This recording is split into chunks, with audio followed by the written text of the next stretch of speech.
Boa noite, irmãos. Louvado seja o nome do nosso Senhor Jesus Cristo, que para sempre Ele seja louvado. Mais uma vez, hoje, infelizmente, por mais uma vez, estaremos só pelo Facebook de início e depois aí nós replicamos o vídeo pelo YouTube e colocamos então o link do YouTube aqui pelo Facebook, tá ok?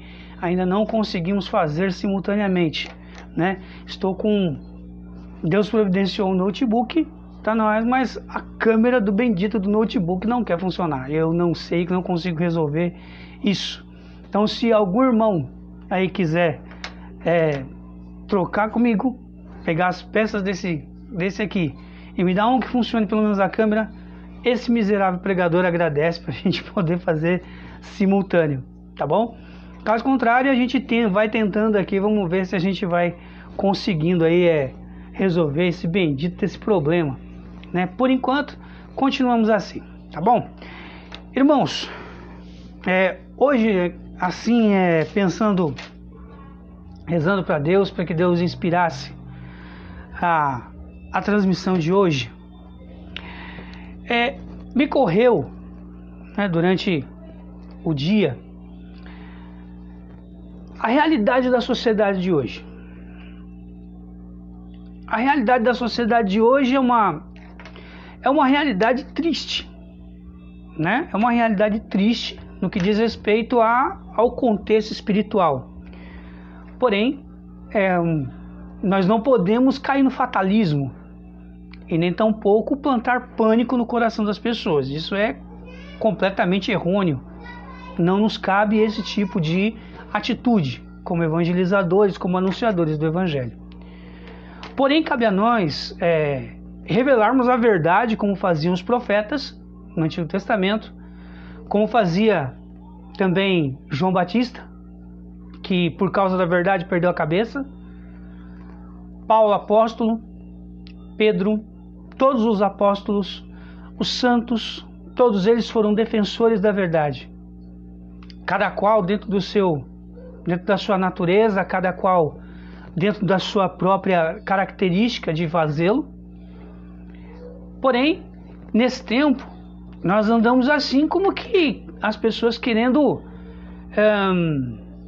vedar a nossa boca ou querendo nos intimidar, e entra aí nesse contexto, então, aqueles que se levantam para defender a verdade, para mostrar a realidade e ao mesmo tempo apontar para a direção aonde está a esperança, que é aonde talvez tenha faltado às pessoas não só enxergarem aonde está a esperança, mas seguir o caminho que leva até ela. Nessa pregação nós vamos iniciar aqui uma trilogia, né, daquela série lá das óticas. Então hoje a ótica geral de Gênesis capítulo 4, versículos de 1 a 16, se você quiser pegar sua Bíblia aí, Gênesis 4, de 1 a 16. A tradução que eu estarei usando é a tradução da Bíblia do Peregrino. Quero convidar você então a já multiplicar a evangelização, se caso você assim sinta no coração que deve fazer, botando aí a sua sala de vídeo, compartilhando nas suas redes sociais, né? Antes de nós iniciarmos aí de forma, como quem diz, oficial, né? Eu não gosto muito desses termos técnicos não, mas fazem parte. Então, caso você queira compartilhar, compartilhe, né? Abrindo aí as suas salas, compartilhe nas suas redes sociais. Eu fiz a divulgação hoje, agora já caindo à noite, só no meu Zap, no WhatsApp, nos grupos do WhatsApp e também no history do Facebook, né? Como eu estava tentando resolver o problema da câmera, então acabei me envolvendo com isso e aí foi passando o dia, que a gente acabou, que eu fui preparar as pregações que eu tenho no final de semana e acabou que acabei me atrapalhando na divulgação e peço desculpas aí, né, nesse sentido, tá bom, irmãos? Para dar qualidade a gente tem que se esforçar, e para se esforçar isso toma tempo, e tomando tempo a gente fica sem tempo. Tá bom, irmãos? Então, caso queira compartilhar, dizia São Papa São Paulo VI, que aquele que ajuda na evangelização tem os méritos do evangelizador. Então compartilhe aí nas suas redes sociais, seus grupos de WhatsApp, se você quiser, né? Eu particularmente prefiro as almas, mas se você quiser me ajudar no resgate de mais almas, multiplique aí a evangelização, multiplique essa ótica que nós vamos dar hoje acerca desta passagem que fala tanto para nós atualmente. Então, fique à vontade. Vamos começar? Reze comigo. Pelo sinal da Santa Cruz, livra-nos Deus nosso Senhor dos nossos inimigos espirituais e carnais, em nome do Pai, do Filho e do Espírito Santo. Amém. Que a cruz de Cristo se deite sobre mim, quem nela morreu responda por mim. Sangue justo caia sobre mim, os meus inimigos fujam de mim. Por tua proteção, ó Mãe Pia, abençoai-nos, ó Virgem Maria. Santo anjo do Senhor, meu zeloso guardador, se a ti me confiou a piedade divina, sempre me rege, me guarde, me governe, me ilumine para sempre. Amém. São Gabriel Arcanjo, rogai por nós e nos leve a conhecer o poder de Deus, através da sua palavra. Irmãos, mais uma vez uma boa noite, louvado seja o nome do nosso Senhor Jesus Cristo, para sempre Ele seja louvado. Se você já quiser me ajudar aí um pouquinho mais, né, já estou abusando um pouquinho de você que está online, diz aí nos comentários aí se você me escuta bem, tá bom? Por favor, eu tenho acesso à imagem, mas eu não tenho acesso ao retorno do áudio. Então, se você puder me retornar aí que se o áudio está bom ou não, você me ajuda muito, tá bom? Deus abençoe você por isso, tá bom? Então, se você puder aqui colocar nos comentários que o áudio está ok, que está dando para ouvir, tá bom para ouvir, muito obrigado. Deus que te abençoe muitíssimo nessa transmissão e após ela também. Bom, meus irmãos, como eu havia dito, vamos aí então começar com Gênesis capítulo 4, versículos de 1 a 16. A tradução que eu estou usando é a tradução da Bíblia do Peregrino, que me facilita o aprofundamento da mensagem.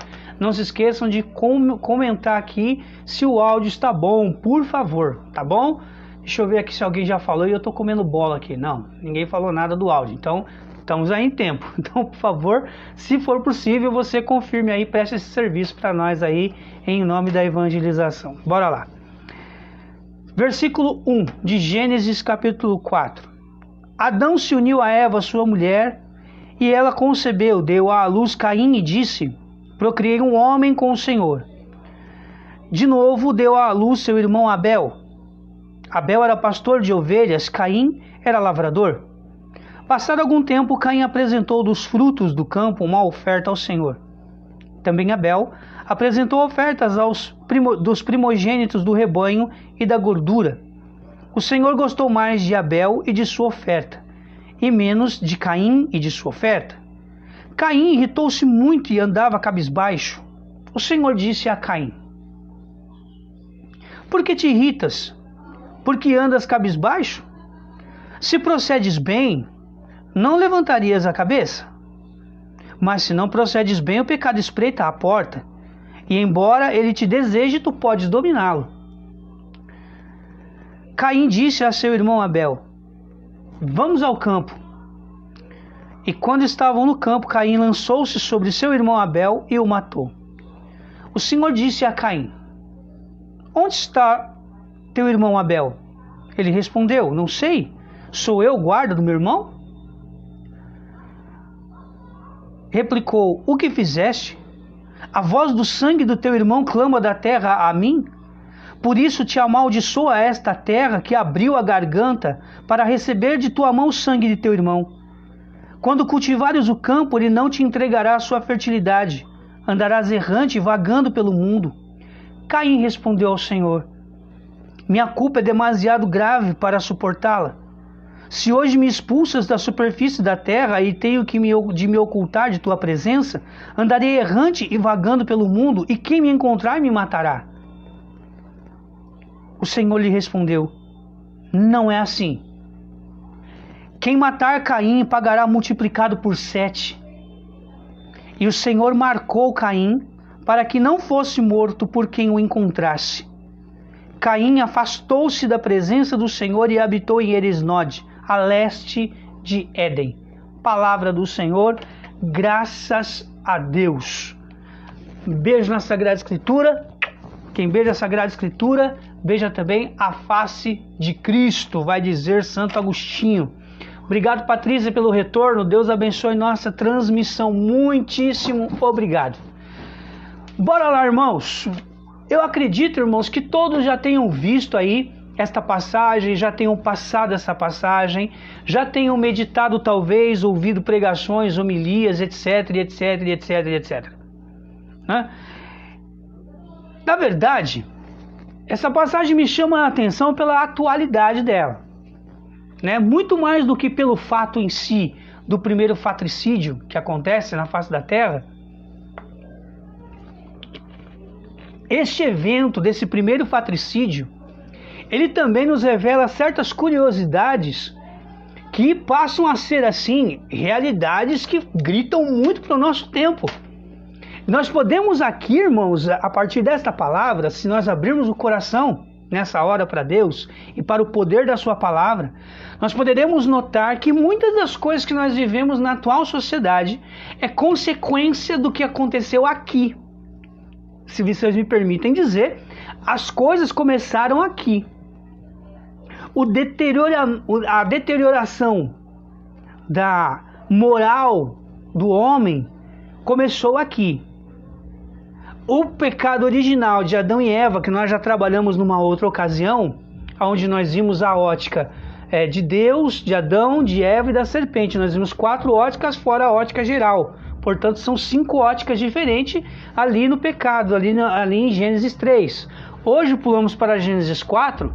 Nós podemos entender aí que a decadência moral do homem começa exatamente aqui. Olhando assim uma realidade nua e crua, a decadência moral do homem começa aqui.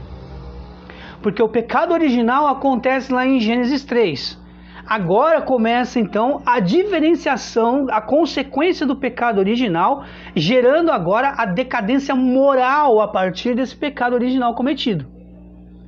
Então começa o primeiro assassinato, e nesse primeiro assassinato é um primeiro fratricídio, né? É um primeiro assassinato entre irmãos, né? Porque percebe-se aí a partir do momento em que nós vamos ver isso durante a pregação, que a partir do momento em que há a fecundidade, né, o amor do casal, como diz lá Gênesis 2, de 2, uma só carne, gera então a fecundidade. Esta fecundidade vai gerar pessoas. Gerando pessoas, então começam-se então a nascer as diferenças, porque cada indivíduo vai pensar individualmente, vai ter uma consciência, vai ter uma forma de pensar, uma forma de acolher, vai ser livre para pensar, para escolher, para raciocinar, para sentir. Cada qual vai ter o seu jeito, sua mania. Então, nasce também a individualidade e com ela também as diferenças então começam a ficar evidentes. Isso é óbvio. Quando nós vivemos em comunidade, em sociedade, há diferenças. Forma de olhar, falar, sentir, agir, notar, percepções, temperamentos, sentimentos, etc, etc. Há um individualismo. O indivíduo ele é único. O ser humano ele é único diante de Deus. Pode ser gêmeos, né, assim, idênticos, porém cada qual vai ter a sua personalidade e cada qual vai ter a sua consciência e cada qual vai responder através dela diante de Deus. Isso é fato. Agora, depois do pecado original de Adão e Eva, então segue-se então o pecado original de Caim contra Abel.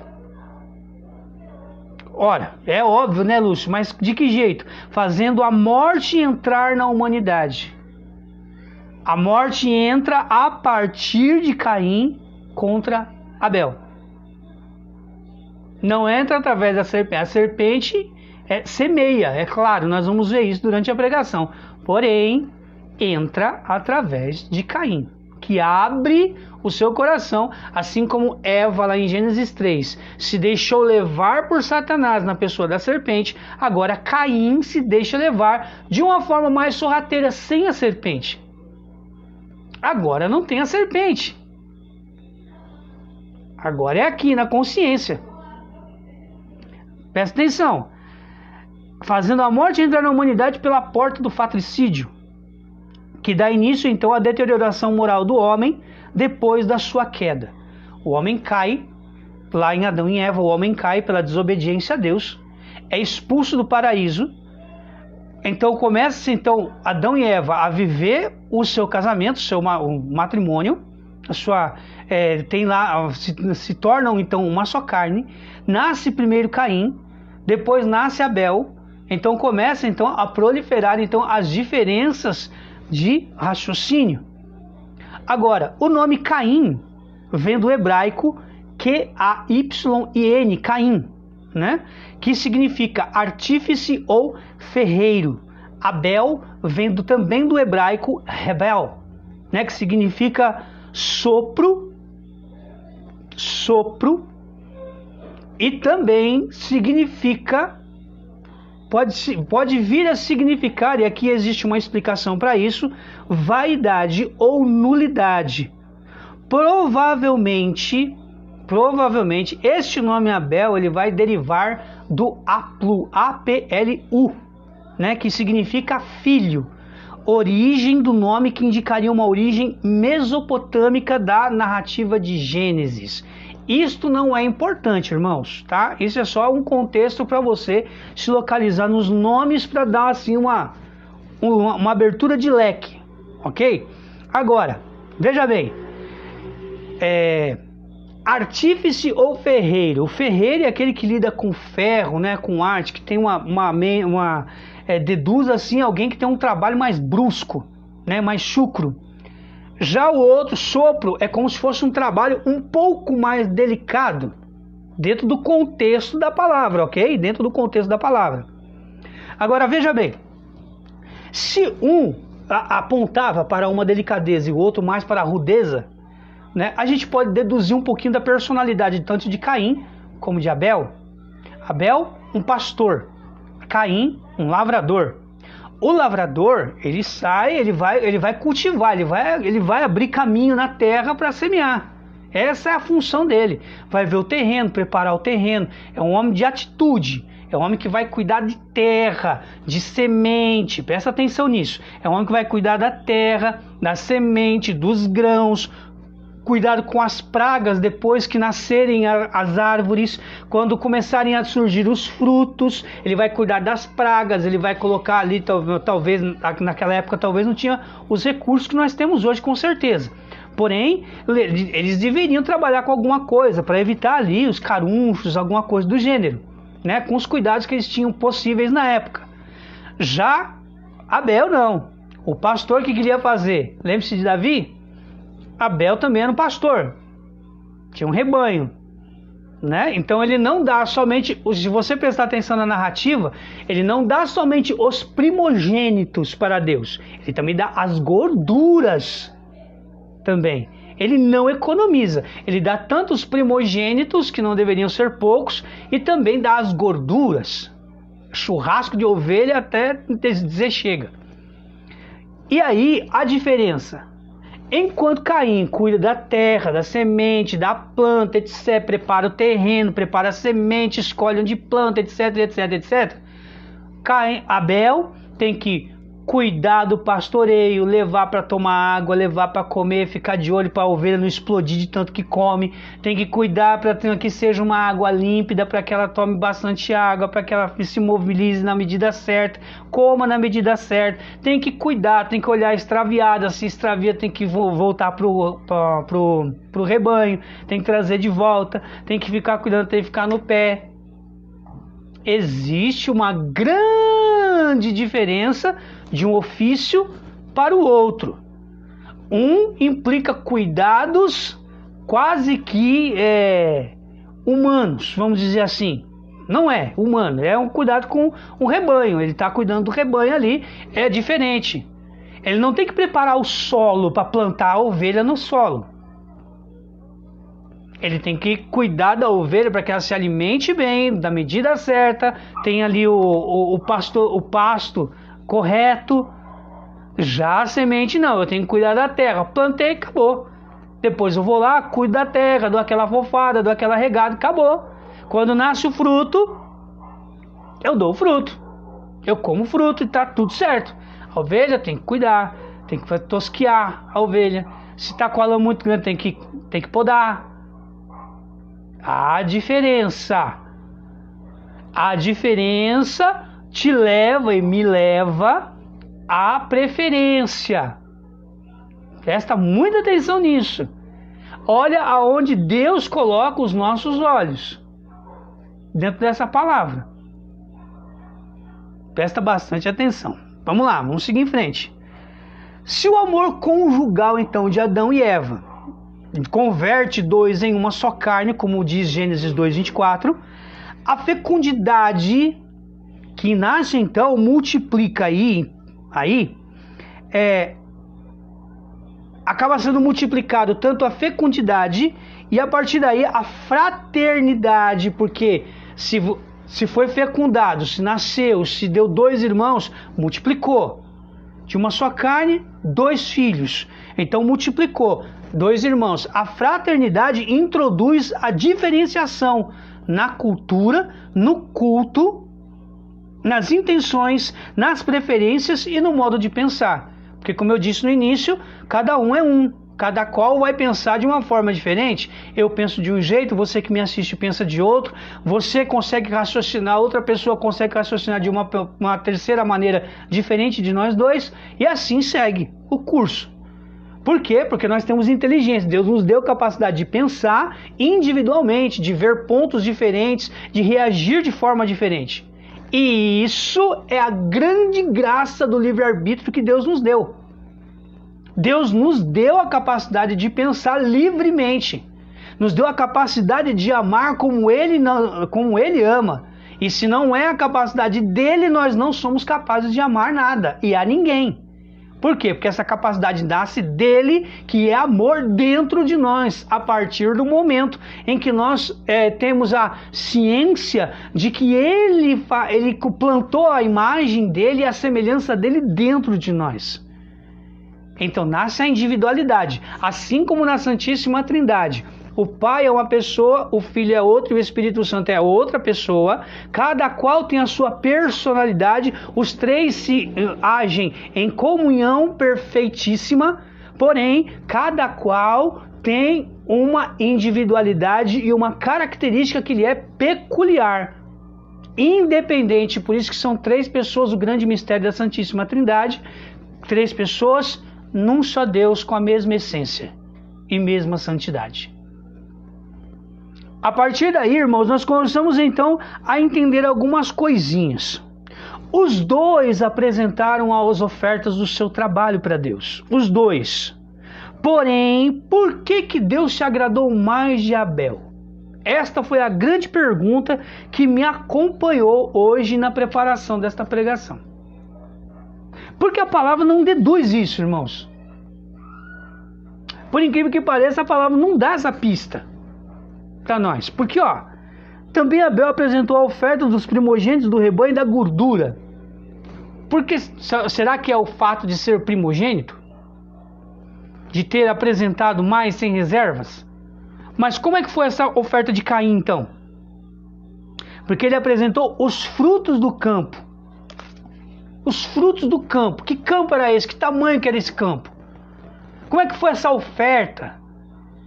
A única resposta, irmãos, que é cabível aqui, que nós podemos assim pelo menos raciocinar um pouco, para chegar aí num bom termo para tentar entender a questão, é a seguinte: quando nós fazemos uma oferta para Deus, o que será que Deus enxerga quando nós estamos ali diante do altar para fazer essa oferta?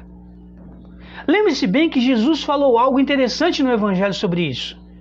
Que se alguém tiver algo contra ti e você tiver que levar uma oferta diante do altar, mas que você se lembrar desse quesito, que tem alguém que tem algo contra você, deixa a tua oferta ali diante do altar, vai se reconciliar com o teu irmão, depois disso você vem e dá a sua oferta.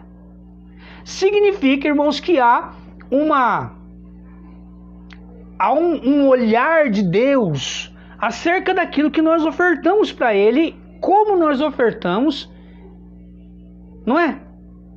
Não parece que Deus ele dá uma olhada, parece que Deus ele não enxerga a oferta em si, mas a intenção com que se oferta a tal da oferta. A espécie talvez, ali para Deus talvez seja mais secundário. Mas o que está dentro do coração de quem oferta e o porquê da oferta seja o ponto principal da aceitação ou não desta oferta. Porque veja, se os dois ofertaram, Caim é um lavrador, então claro, ele vai dar os frutos do campo, aquilo que ele trabalhou. É justo. Agora é a vez de Abel, que também dá, porém ele dá o primogênito. Agora pensa comigo, será que a palavra não está falando isso, tá bom, irmãos? A palavra não está. Vamos pensar, raciocinar, para tentar chegar aqui num ponto máximo aí depois para a gente rezar sobre isso, tá? Se os dois deram a oferta, ora, será que Caim, quando pegou todos aqueles frutos do campo, conjunto desses frutos do campo, eram o que? Eram os melhores ou os piores? Porque Abel foi seletivo, e a palavra está dizendo que ele pegou os primogênitos, portanto aqueles que foram os primeiros a nascerem. Então não foi só um, mas os primogênitos, plural. Então não foi uma ovelha só, foram várias. E junto com as ovelhas, a gordura. Aqui, a gordura é a sobra, é o excesso, não é a carne, é o excesso. Entende? Existe o contexto do primogênito, que é o todo completo, e aí também existe a gordura, que é o excesso, que é aquilo que geralmente a gente não, eu pelo menos eu não depende da gordura, não como. Então a gordura pode representar aí um excesso. E os primogênitos, então, o principal, o prato principal. Por exemplo, se você vai comer ali um prato num restaurante, por exemplo, tem o prato principal, mas tem ali a entrada, não é? Você não está interessado na entrada, a entrada te prepara somente para o prato principal só. Você está interessado no prato principal, ué. Não é? Assim também é a oferta para Deus. O principal, o coração de Caim, o coração de Abel. A predisposição da oferta, a intenção da oferta, a retidão da oferta. Eu gosto muito de uma frase de Santa Maria Teresa de Calcutá que diz assim, que quando nós chegarmos diante de Deus, Deus não vai nos avaliar pela quantidade de obras que nós fizemos, mas pelo amor que nós colocamos nela. Se nós transformássemos esta frase de Maria Teresa de Calcutá para quê? Para esse contexto aqui de Caim e Abel. Deus não vai olhar, quando nós chegarmos diante dele, não vai olhar para a quantidade de ofertas, mas aquilo que nós, a forma como nós ofertamos estas ofertas para Deus. Deduzimos então aqui, irmãos, que Caim se irritou com isso. Por que da irritação?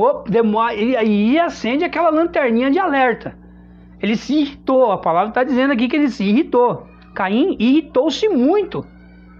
E a partir dessa irritação ele baixou a cabeça e começou a andar cabisbaixo, como se estivesse maquinando alguma coisa, né? Porque quando alguém começa a maquinar alguma coisa, qual é a atitude? Olhar para baixo, olhar para lá, para cá. Por quê? Porque está raciocinando. Está ali maquinando alguma coisa. E Deus mata a charada. Deus mata a charada. Olha lá. Por que te irritas? Por que andas cabisbaixo? Deus não nos perde do olhar. Independente se você está no acerto ou no erro, Deus não te perde do olhar dele. O olhar dele permanece com você, principalmente se você já teve uma vida com Deus. Se você nunca teve uma vida com Deus, Deus também coloca o olhar sobre você. Ele fica cuidando, o olhar dele se dirige para você. Na medida em que você se empenha, na medida em que você não se empenha, o olhar de Deus vai estar perto, vai estar ali, ó, na sua direção. Basta saber se o seu olhar vai ser devolvido ao olhar de Deus também. O olhar de Caim foi para baixo. O olhar de Caim foi para baixo, ficou cabisbaixo. Nasceu um ranço, um rancor acerca do irmão por causa da aceitação de Deus para a oferta de Abel e a não aceitação da oferta dele. Nasce um rancor no coração de Caim contra Deus. Olha que coisa louca! Caim fica rancoroso com Deus, irmãos, porque Deus não aceitou a oferta dele. E a birra de Caim vai cair aonde? Em Abel. Tem que sempre ter ali uma válvula de escape, né? O ser humano é assim. Tem que ter a válvula de escape, tem que ter o ponto de saída. Tem que ter aonde recai a culpa. Alguém precisa cair na culpa. Boa noite, minha cunhada Márcia. Deus te abençoe. Boa transmissão para nós. Então, o ser humano, ele é triste, irmãos. O ser humano, ele é terrível. Nós somos terríveis, irmãos. Nós somos rancorosos. A questão é, quando a gente tem já teve talvez uma experiência com Deus, então a gente pisa no freio um pouco. Aí a questão que entra. Quem teve a experiência. Ué, mas Caim vivia do lado de Deus, poxa.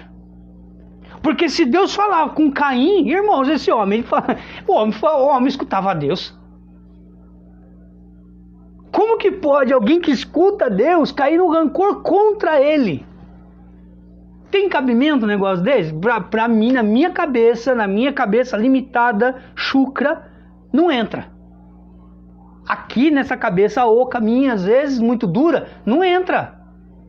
Alguém tem rancor de Deus. Irmãos, particularmente, para quem atende as pessoas, quando nós falamos às vezes de cura interior, muitas vezes nasce aí, muitas vezes nos retiros que a gente acaba participando, nas pregações que a gente acaba fazendo, a gente percebe que muita gente, né, tem pessoas aqui que acompanham a página, né, que acompanha as minhas pregações, que podem também falar a mesma coisa.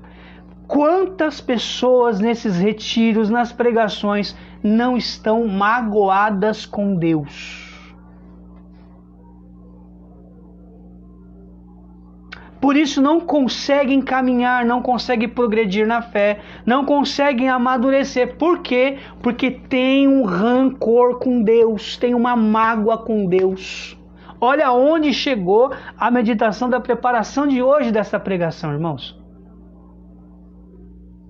E hoje muitos têm dificuldade em avançar, em progredir no caminhar com Deus, exatamente às vezes por causa disso, por causa de uma mágoa com Deus. Talvez aí a morte de um ente querido, mas por que Deus levou tanta gente ruim no mundo? Vai levar logo meu tio, meu primo, etc, etc. Poxa! Deus, ele é o autor da vida, irmãos. A morte entrou no mundo não por causa de Deus, mas por inveja do diabo, vai dizer o livro da sabedoria. E aqui nós vemos, irmãos, que a morte entra, incidência do diabo, sim, claro, porque desferiu contra Eva, agora está desferindo contra Caim. Porque qual é a origem do pecado? A origem do pecado é o próprio Satanás, é o próprio diabo, é o próprio demônio. A igreja mesmo nos instrui isso na oração na renovação das promessas do batismo, na oração litúrgica do sábado de aleluia. Você renuncia a Satanás, princípio e origem de todo pecado. E aí, irmãos, aqui entra a questão do versículo 7 de Gênesis 4. Se procederes bem, não levantarias a cabeça? Ora, se você estivesse agindo bem, pensando bem, com a intenção boa, você estaria de cabeça baixa? Porque, irmãos, não existe coisa melhor do que você passar de cabeça erguida numa situação. Ou não? Pois bem, continua o versículo 7, olha só. Mas se não procedes bem, olha o que Deus está falando, irmãos. Se não procedes bem, o pecado espreita a porta. Quem é a origem e o princípio de todo pecado? Satanás. O diabo, o demônio. O pai da mentira. Aquele que é assassino desde sempre, segundo Jesus. E eu digo isso em nome de Jesus. Mas se não procedes bem, o pecado espreita a porta. Vocês se lembram do que São Pedro disse? Lá na sua primeira carta, capítulo 5, versículo 8. Estejam alertas. Vigiai. Porque o diabo não é o leão, mas é como um leão que ruge, pronto para devorar. Se não procedes bem, o pecado espreita a porta. E embora ele te deseje o pecado, o diabo, tu podes dominá-lo. São Paulo vai dizer numa de suas cartas, eu não me lembro se é a primeira ou é a segunda aos Coríntios, mas é para um dos dois, que Deus não pode dar uma prova maior do que nós possamos suportar. Que Deus não dá uma cruz maior do que nós possamos carregar. Então, logo, existe, junto com a graça que Deus nos dá mediante o Espírito Santo, a força desse Espírito Santo nos dá a graça do autodomínio, que se torna então a virtude da temperança, unidos ali ao dom da fortaleza, que produz também, logicamente, a própria virtude da fortaleza, que nós já vimos isso em algumas transmissões passadas. Logo, irmãos, eu e você precisamos ter consciência que a reta intenção do nosso coração junto a Deus, a vivência daquilo que nós buscamos diante de Deus, produz em nós uma reta intenção, e essa reta intenção é que nos faz, na hora em que Deus nos prova, jamais deixar com que o pecado espreite o nosso coração e venha fazer com que nós caiamos como fez Caim. Por quê? Porque logo depois que Deus dá o aviso, por que Deus dá o aviso para Caim? Por que Deus dá o aviso para Caim?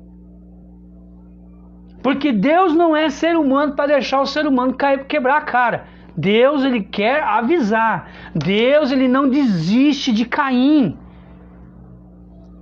Deus não desiste de Caim. A irritação de Caim veio pela não aceitação das ofertas por Deus e abre então a porta do pecado pelo rancor para com Deus. Deus, porém, ele intervém por não desistir de Caim e querer que ele entenda, que Caim entenda. Veja, irmãos, Caim tinha contato com Deus, mas pelo amor de Deus, como Caim foi tonto, me perdoem aqui a força de expressão. Como Caim pôde, sendo ele alguém que escutava a Deus, assim, tete a tete, se deixar levar por isso, irmão, porque a gente é ser humano, vá com essa desculpinha, para pra lá, poxa, dá licença, esse negócio jamais é porque a gente é ser humano, vá tomar banho, gente.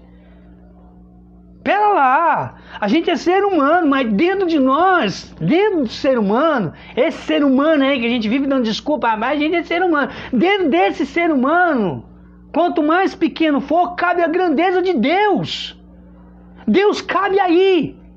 Deus coube no coração de Abel, coube no coração de Adão, de Eva, coube no coração de Caim, poxa!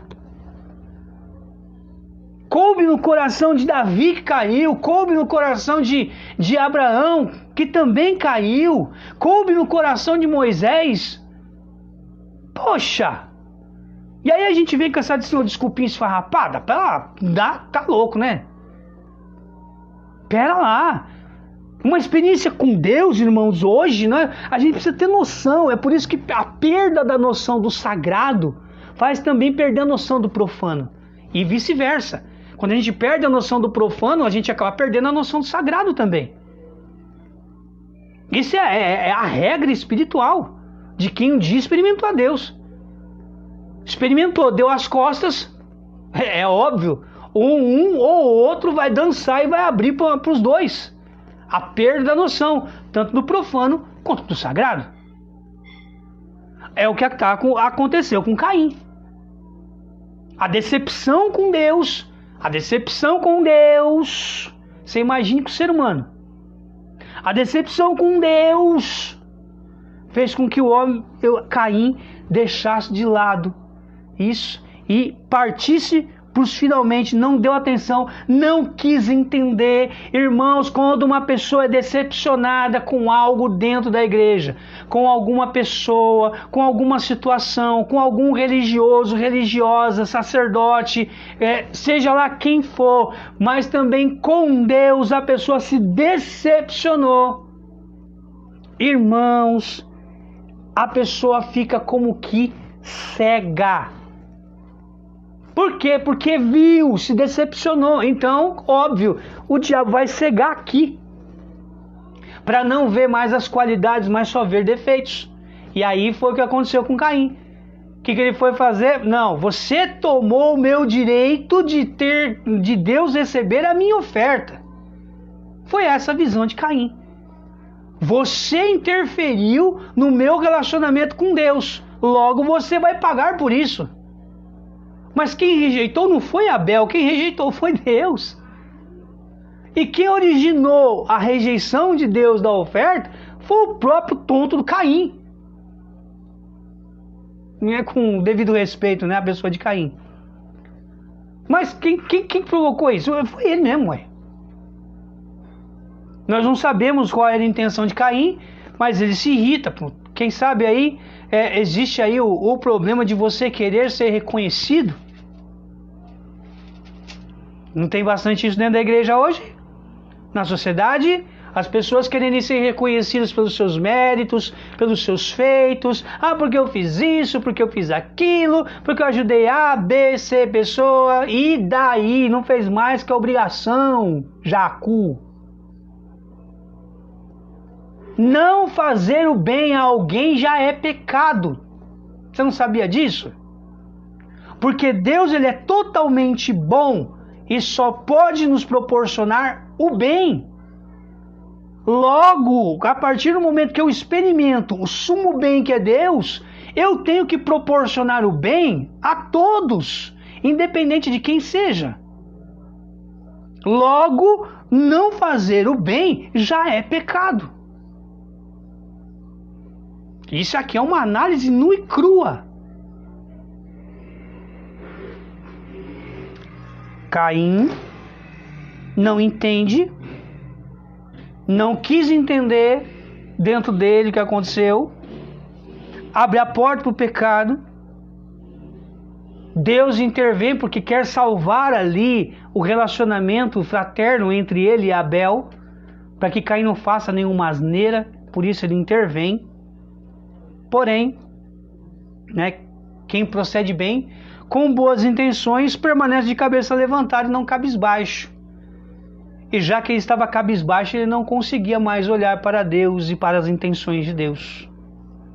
O que ele faz? Arma uma emboscada, né? A palavra dá a entender isso, que ele arma uma emboscada para pegar Abel e mata Abel.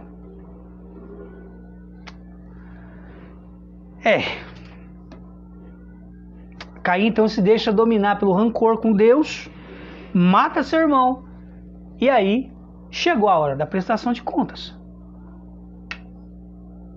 Essa hora vai chegar para todos nós. Eu, tu, ele, nós, vós, eles.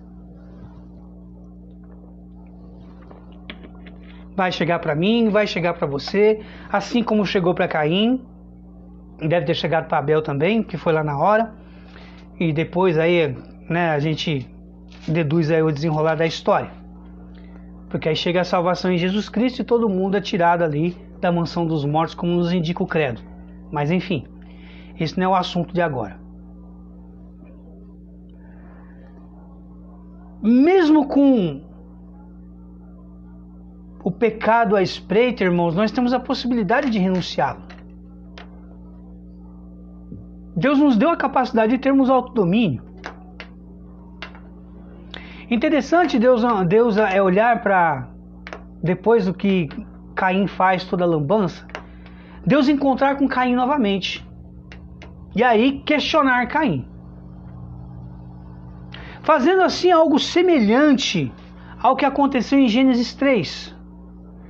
Por quê? Porque em Gênesis 3, se vocês me permitem aqui, no versículo 9 de Gênesis 3, Deus vai perguntar: onde estás para Adão, para o homem?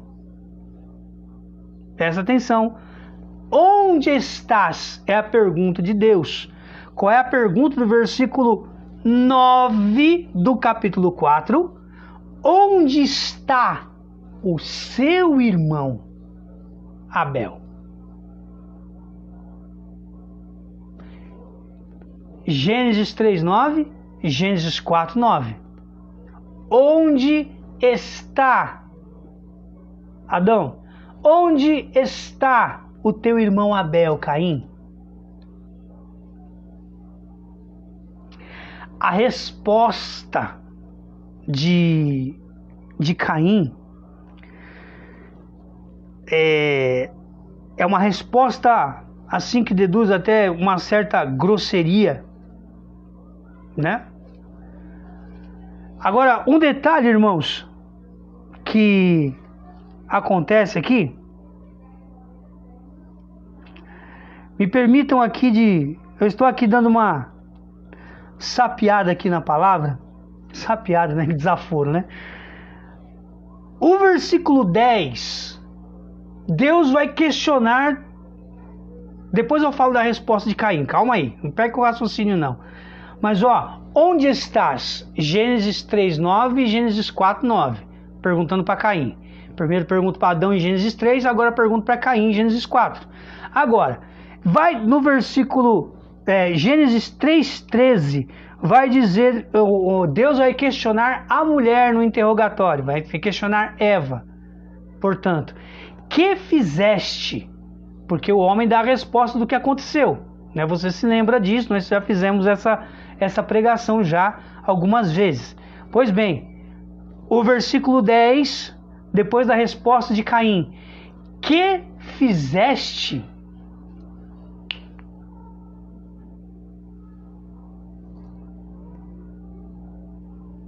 A mesma pergunta que fez para o pai e a mesma pergunta que fez para a mãe.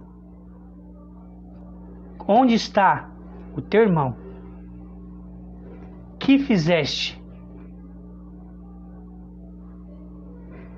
Só que a resposta mal criada de Caim é aquela resposta de alguém que está rancoroso, magoado. E sempre quando uma pessoa está rancorosa, está ali ressentida, sempre a pessoa ela vai dar uma resposta ríspida no começo, vai tentar amenizar e vai voltar com mais força na próxima resposta. Essas são as armas de autodefesa de uma pessoa magoada e ressentida. Sempre assim, porque quem está machucado, a tendência é machucar. É sempre essa a tendência. Tá? Se não há um trabalho, se não há ali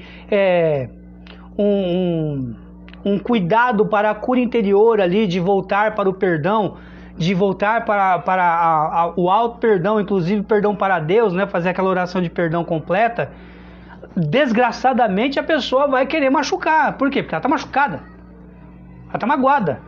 Um coração machucado, a primeira atitude dele é machucar, porque foi ferido, é autodefesa. Não que isso seja uma regra, uma via de regra. Não, não é. Porque existe o autodomínio, existe a temperança, enfim. Né? Seria um assunto aí para a gente multiplicar mais tarde. Podemos até continuar na próxima pregação sobre isso. Agora, a resposta de Caim, irmãos, acaso, né? Em algumas traduções vai estar: acaso sou eu, guarda do meu irmão? Eu gosto muito da resposta do peregrino: não sei. Não sou eu o guarda do meu irmão? É óbvio que não, você não é guarda. O guarda de Israel é Deus. Seu irmão é seu irmão. A pergunta de Caim, sou eu guarda do meu irmão? Não, guarda você não é, Caim. Você é o irmão dele. E como irmão mais velho dele, seu ofício fundamental é zelar pela vida dele como irmão mais velho. É cuidar da vida dele, respeitar e guardar a vida dele. Por isso que eu estou lhe perguntando, Abel. Esta foi o contexto da pergunta de Deus para Caim. Você, como irmão mais velho, sua responsabilidade fundamental é zelar, respeitar, guardar, proteger a vida do seu irmão. Você é o irmão mais velho dele. Você é a referência para o seu irmão. E aí, irmãos, a grande desgraceira hoje das famílias são os pais não incentivarem os filhos mais velhos a serem referências para os mais novos. Hoje todo mundo vive lá, vão ter culpa de vocês pais. Culpa de nós pais, porque eu também sou pai, então eu não posso me excluir da culpa também. Quando nós não ensinamos os nossos filhos a ser referências, os mais velhos serem referências para os mais novos, desgraçadamente já está incentivando os nossos filhos a viver uma vida de não tô nem aí. Que se dane. Porque é isso que tem acontecido hoje. Olha a juventude. Tem referências de irmão mais velho? São pouquíssimas. Não é que não existam, mas são poucas. Pouquíssimas, eu diria. Em fase de extinção. Se nós pudéssemos assim nomear alguma coisa. Os pais não incentivam mais isso, não, irmãos. Não incentivam mais os irmãos mais velhos a terem valores. São raros os pais que fazem isso, mas é muito raro mesmo. Até dentro do meio católico, do meio religioso. Ah, não se assusta não. Porque é a pura realidade. Os pais não sabem mais o que fazer. Porque se afastaram da presença de Deus. Igual Caim. Não leem mais a Bíblia. Quando rezam, rezam por algum interesse.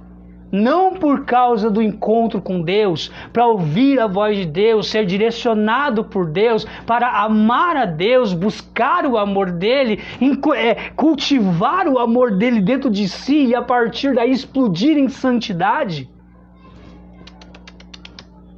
Desgraçadamente não é assim mais.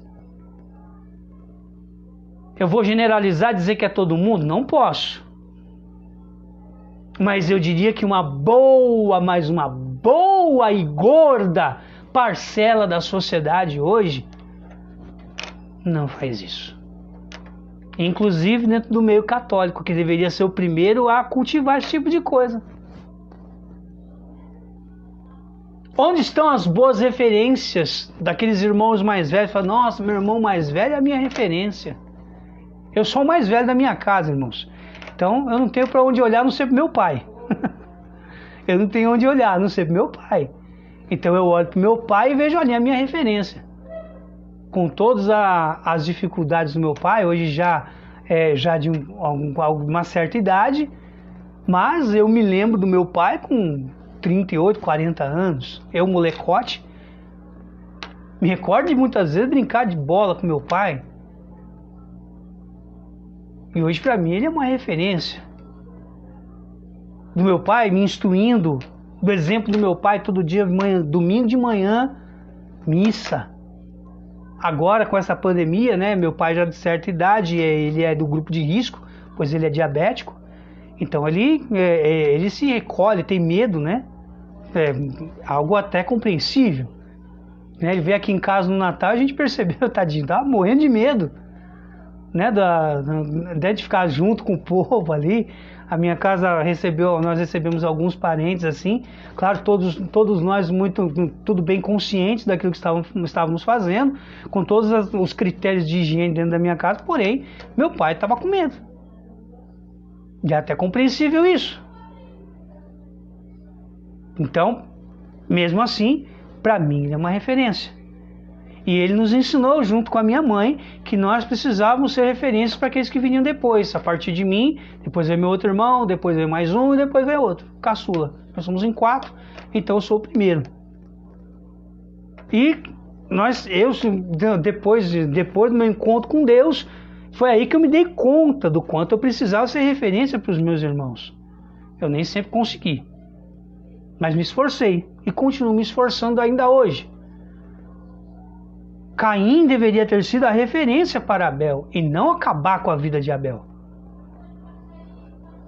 Hoje os pais cristãos, católicos, deveriam começar a incentivar no campo moral seus filhos também a ser referência, sabia? Porque senão eles vão dar continuidade a uma sociedade imoral. E aí não adianta você ficar reclamando dos bailes funks, sendo que você um dia não ensinou seu filho ou sua filha a ser referência para os mais novos.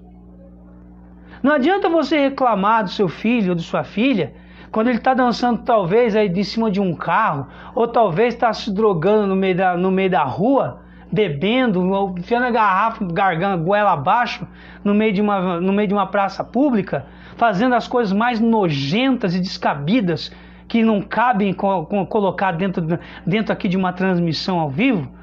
Não adianta você reclamar. Você nunca falou para ela ser referência, ou para ele ser referência. Achou que por ele ou ela terem crescidos, que não, aí não pode, né? Porque aí eles já cresceram, não pode. Você deixou de ser pai, de ser mãe? É isso? Porque uma vez cresceu, acabou. Aí acabou a sua paternidade, acabou a sua maternidade? É isso?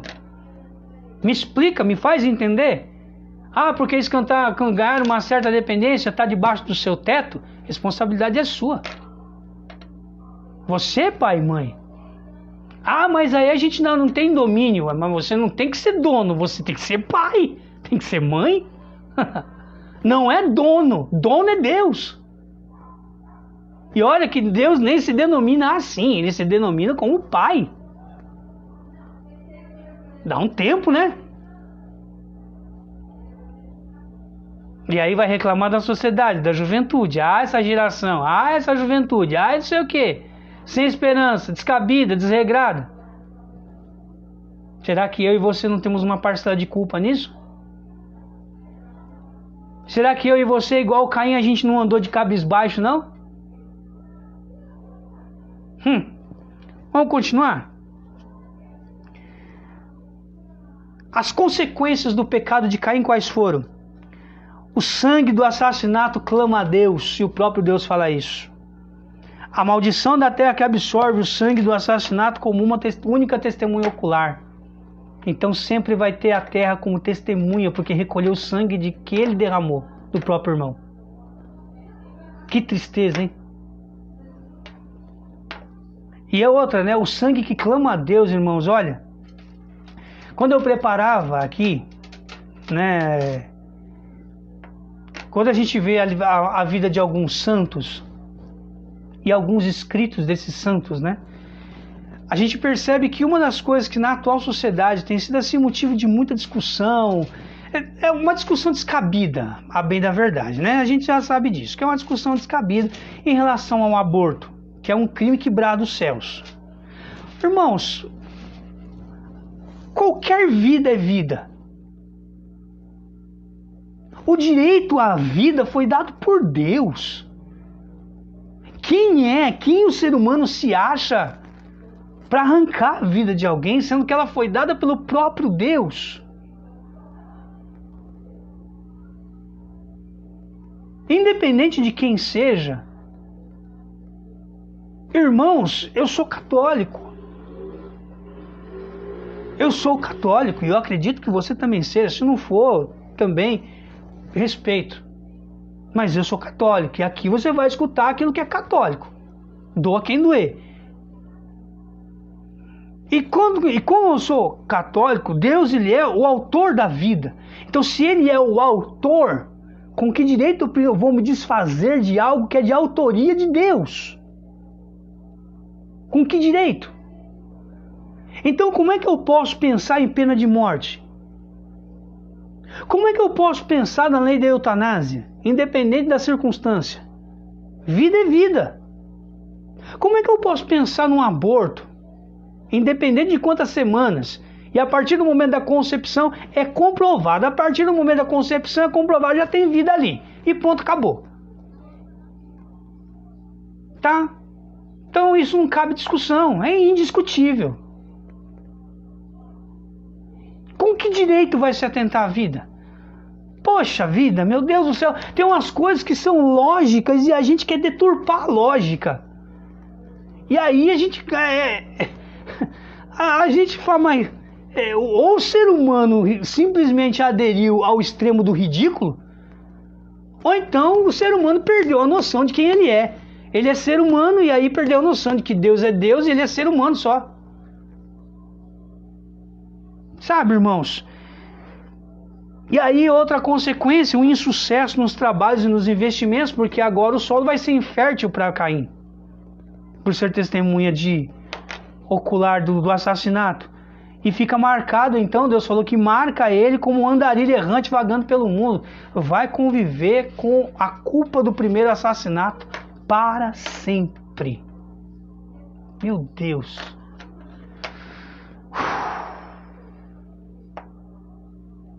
Você percebe que Caim ele tem medo da mesma pena do irmão? Fala, mas aí vão me matar, ó. No versículo aqui, no versículo 14.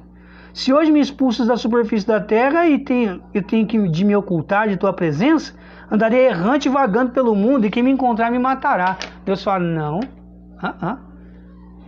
Eu vou te marcar para ninguém te matar, para você continuar errante pro resto da vida. Nossa Senhora, meu Deus. Deus não quer a morte, marca Caim, e Caim se sente como? Primeiro, oprimido pelo delito, a culpa. Rechaçado por Deus, rejeitado por Deus na oferta e pelo ato cometido. É como Caim se sente, tá? Quando nós formos falar a ótica de Caim, nós vamos ver isso de novo, tá bom? Mas também ameaçado de morte. Olha que coisa, ele mata e se sente ameaçado de morte, gente. Tem cabimento um trem desse? Não tem. Mas aí, né, acontece aí no versículo 16, o ponto auge do pecado de Caim. A consequência maior de todo o pecado. O afastamento dele. Caim se afastou da presença do Senhor. Ele vai para uma terra chamada, na Bíblia da Ave Maria está somente Nod. Na Bíblia do peregrino está Eres Nod. Né? Na verdade fica a leste ali do Jardim de Éden, né? Não tem assim, geograficamente essa terra não existe, né? Mas deduzem ser a leste, né? Lá do leste do Jardim de Éden, né? Da cidade de Éden. Nod quer dizer terra de andanças ou terra de errantes, ou terra de errantes, o sentido literal, terra de andanças, né? Onde se anda. Então, como que sem destino? Uma terra de andanças. O que deduz isso? O que nos faz pensar? Que ele se afastou. Ele está indo a leste do Jardim de Éden, longe da presença de Deus, do Jardim das Delícias de Deus. Está indo para longe. Distanciando.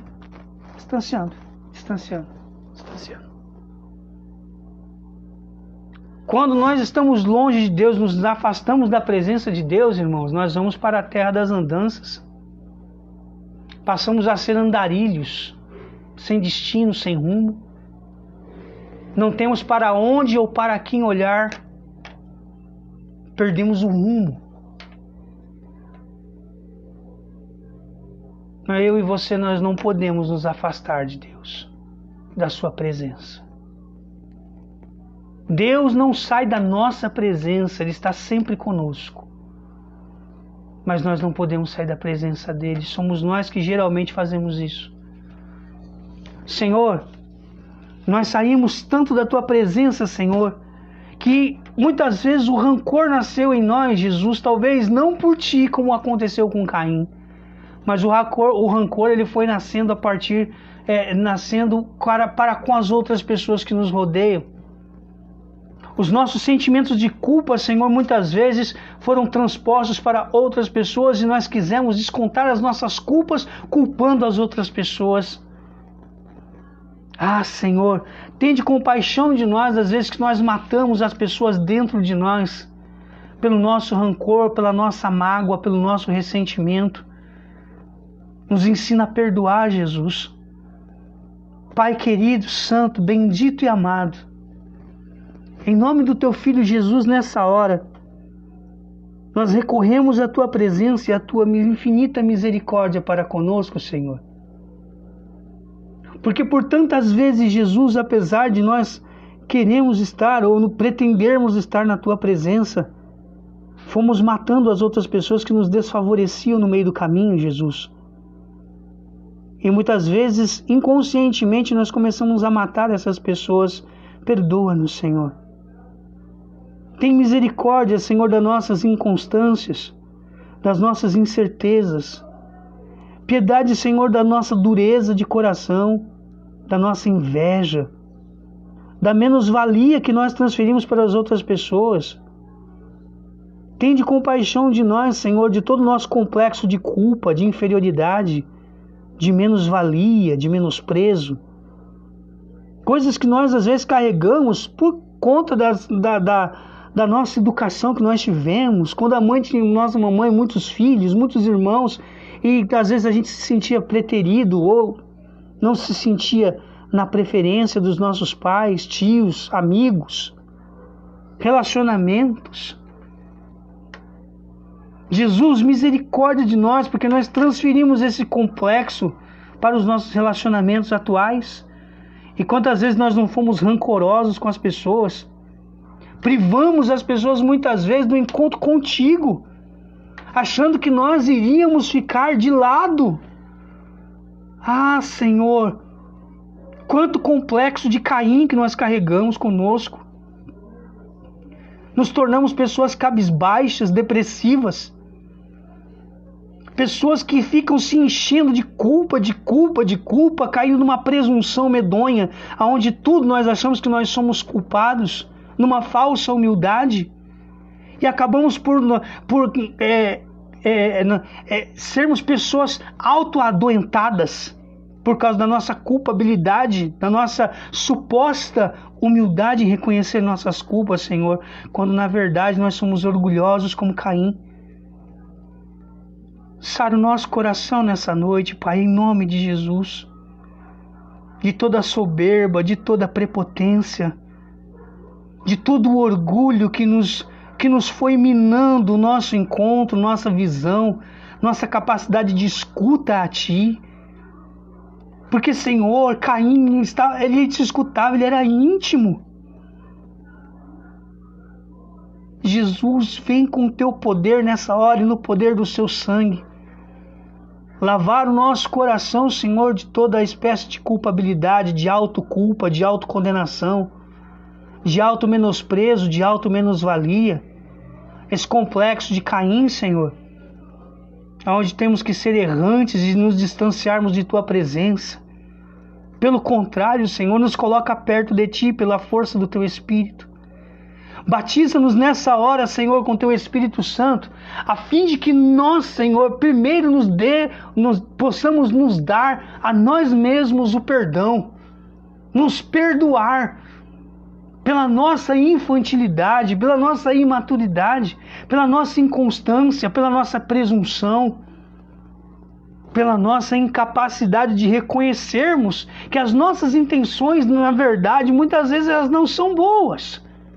E que na verdade eu quero reconhecimento, eu quero ser visto, eu quero ser notado. Por causa de uma carência latente, Senhor, diante de tantas rejeições que sofri, diante de tantas rejeições que as pessoas sofreram, talvez nós quiséssemos um pouco mais de atenção. E isso nos foi ferindo mais do que ajudando. Por isso, Jesus, nessa hora, pela força do Teu sangue redentor, vem nos sarar. Vem nos lavar, nos libertar desse complexo de Caim.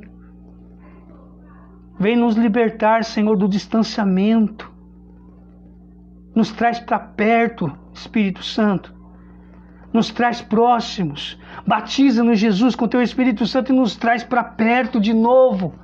Nos faz ficar perto de novo. Ouvir e atender Sua voz.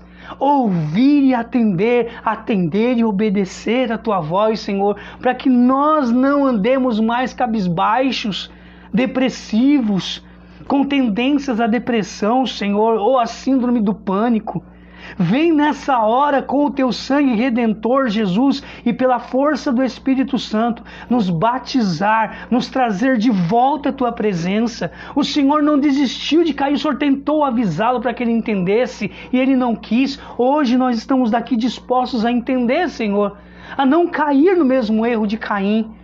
Por isso nos ajude, Senhor. Não são os frutos ou as ovelhas o mais importante, mas é o nosso coração a ser ofertado e a forma com a qual Ele quer ser ofertado e se deixar ofertar. É isso que vale nessa hora. Por isso cura o nosso coração nessa noite de hoje, Senhor, de todo sentimento de menos-valia, de todo sentimento de autopreconceito, de toda a emoção mal trabalhada dentro de si, Senhor, que nos fez gerar uma deturpação do olhar daquilo que realmente é, porque nós olhamos de uma forma ofuscada, não conseguimos enxergar da forma correta, e isso às vezes nos faz nos darmos muito mal, tomarmos decisões equivocadas, julgarmos as pessoas, condená-las sem que elas tenham culpa ou razão de se tornarem culpadas por nós.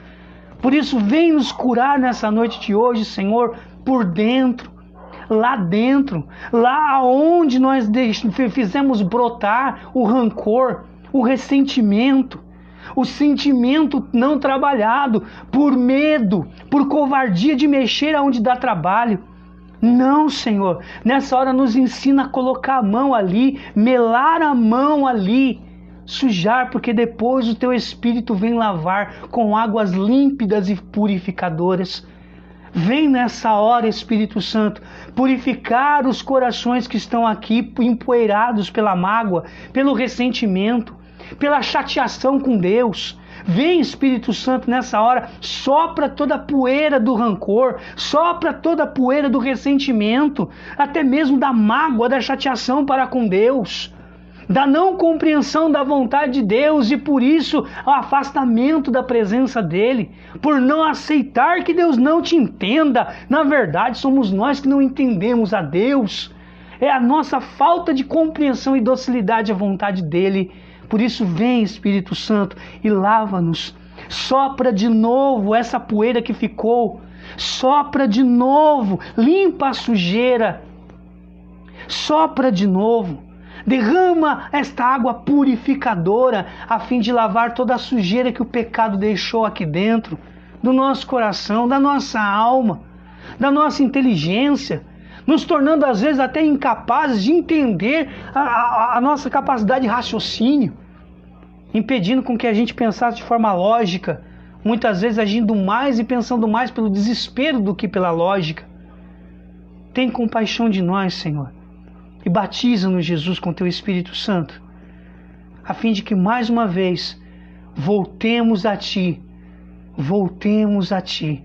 Ora labandaria larabaria daria na mandoria larabasoria da candoria darabalari shiriandere balari. Ngilibiria sanda mandoria larabalari andari bandoria larabalari andari mandaria larabalari. Ili antaria toria cantori shila mandoria larabala andari andaria bandoria larabalari andari bandori. Ilibiri cambaria andari larabalari andari bandoria larabalari andari bandari. Cura, Senhor, todo o complexo de culpa que as pessoas estão carregando dentro de si, Senhor. Talvez porque deram murro em ponta de faca lá no passado, escolheram errado. Mesmo assim, Senhor, nessa hora traz de volta. Traz para a Tua presença, Senhor, porque é isso que o Senhor desejou de Caim, agora deseja de nós.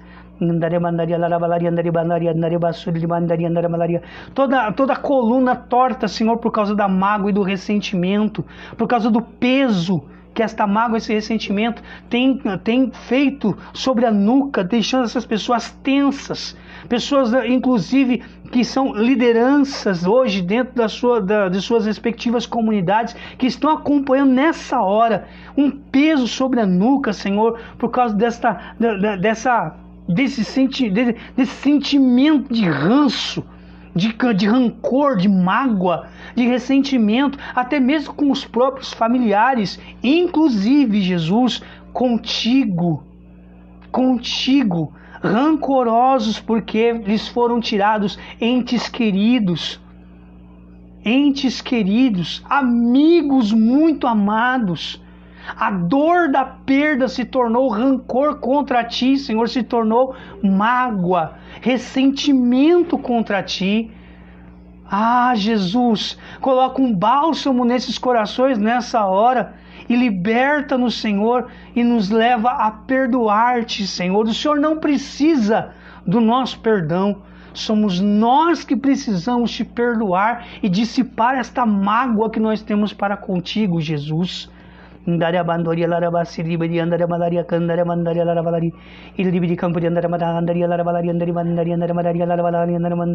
Sara o coração, Jesus, de todo complexo de culpa, do complexo de inferioridade. Tantas pessoas, Senhor, que hoje não conseguem dar passos exatamente por causa desse complexo de culpa, de inferioridade, não conseguem progredir. Não conseguem progredir nem na vida profissional, nem na vida familiar e muito menos na vida espiritual, Senhor. Dá, Senhor, a libertação nessa hora pelo poder do Teu nome, Jesus.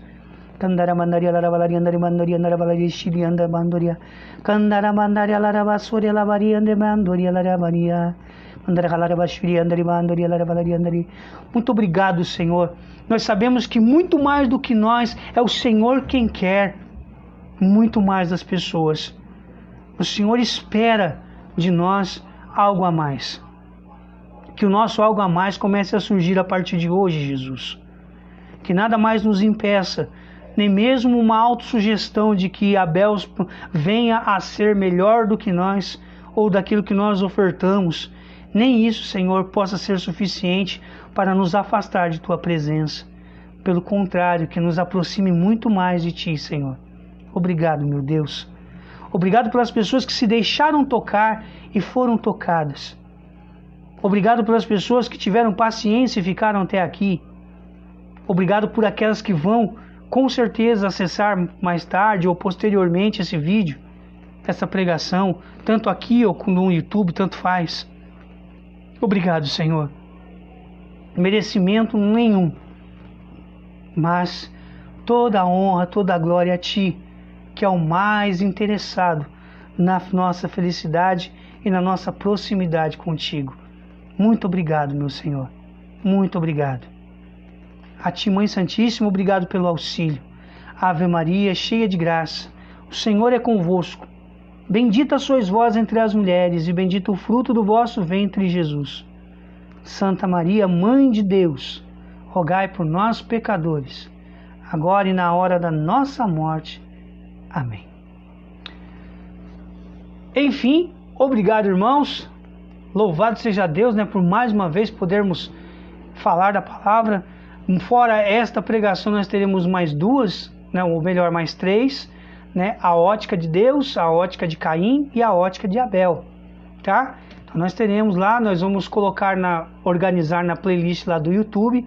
Então daqui a pouquinho, espero em Deus poder já ter o vídeo lá no YouTube e aí já colocar o link lá no Facebook. Se você ainda não é inscrito no canal do YouTube, se inscreva lá no canal, Isso dá uma força na evangelização lá também, Inclusive lá, algumas coisas nos favorecem no campo da evangelização, no que diz respeito à qualidade de imagem, à qualidade de sinal e tudo mais. Eu já expliquei isso aqui algumas vezes, Basta você acessar alguns vídeos atrás que você vai perceber isso, tá? Aqui nós fazemos assim, quando tem só um, eu faço aqui pelo Facebook e replico lá no YouTube pela praticidade de baixar um vídeo para o Word e passar para outra plataforma, tá? O que não significa que eu tenho preferência aqui pelo Facebook, não, a preferência é lá no YouTube, tá bom? Mas aqui é para facilitar o acesso das outras pessoas, por ter mais contatos. Se eu tivesse o mesmo número de contatos, de inscritos lá no YouTube, Então eu estaria fazendo lá no YouTube só. Porque aqui no Facebook nós temos quase 5 mil, né, na minha página. O que para mim é algo irrelevante, tá? É irrelevante, a quantidade é irrelevante. O que eu quero é evangelizar, eu quero é almas. Então se os mesmos quase 5 mil estivessem inscritos lá no YouTube, meu Deus, eu estaria felicíssimo da vida. Estaria fazendo somente por lá. Tá bom? Mas se você quiser incentivar essa inscrição, fique à vontade, você é livre para isso. Eu não costumo pedir esse tipo de coisa, não gosto inclusive. Eu quero é almas, eu quero que chegue a pregação até o seu coração e que Deus possa fazer render o seu coração para Ele. Só, isso para mim já está de bom tamanho, tá? Amanhã, irmãos, nós temos missão em São Bernardo, né? E na terça-feira nós então continuamos aqui com essas transmissões, tá? Espero que já esteja aqui com a câmera arrumada desse bendito desse notebook. Mas se não tiver, Deus sabe todas as coisas, tá bom, irmãos? Caso você queira ajudar em algum sentido, me indique alguém que possa trocar esse bendito desse notebook, né, com um que pelo menos funcione a câmera, pelo amor de Deus. Mas, irmãos, isso é por conta da providência de Deus. Deus providenciou esse, nós vamos continuar até a hora que Deus providenciar que funcione esse trem. Tá bom? Fiquem com Deus, um bom sábado, um bom final de semana para você, para sua família. Se não foi para Santa Missa ainda, amanhã tem Santa Missa. Se você não é do grupo de risco, vá para a Santa Missa com os devidos cuidados protocolares, né, da Organização Mundial da Saúde, máscara, álcool em gel. As igrejas estão lá com aferição de temperatura, muitas delas já, graças a Deus, tem álcool em gel lá. Tem as suas formas lá de fazer. Respeite o distanciamento, use máscara, evite ficar de conversa, creio que isso seja o ponto fundamental. Não adianta máscara, mas fica de conversa, né? E se tiver sem máscara é pior, né? A máscara é um negócio meio chato? É demais, dá conta, eu não gosto. Mas tem que usar. É caridade de minha parte para com o outro. Se o outro é de um grupo de risco, eu não sou, graças a Deus. Mas se existe outra pessoa, eu sou um cavalo de Troia desse grupo de risco. Eu posso apenas ser um cavalo de Troia e transmitir o vírus para a pessoa. Isso é falta de caridade. Eu sabendo disso, tomo os meus cuidados, você toma os seus. Ah, Lúcio, mas a cidade... Irmãos, cada um faz sua parte, já está de bom tamanho. Se cada um fizesse a sua parte do jeito certo, nós não estaríamos nessa fase vermelha, não. Tá bom? Fica a dica. Deus abençoe. Até terça-feira, se Deus quiser, às 17h30. Fiquem com Deus.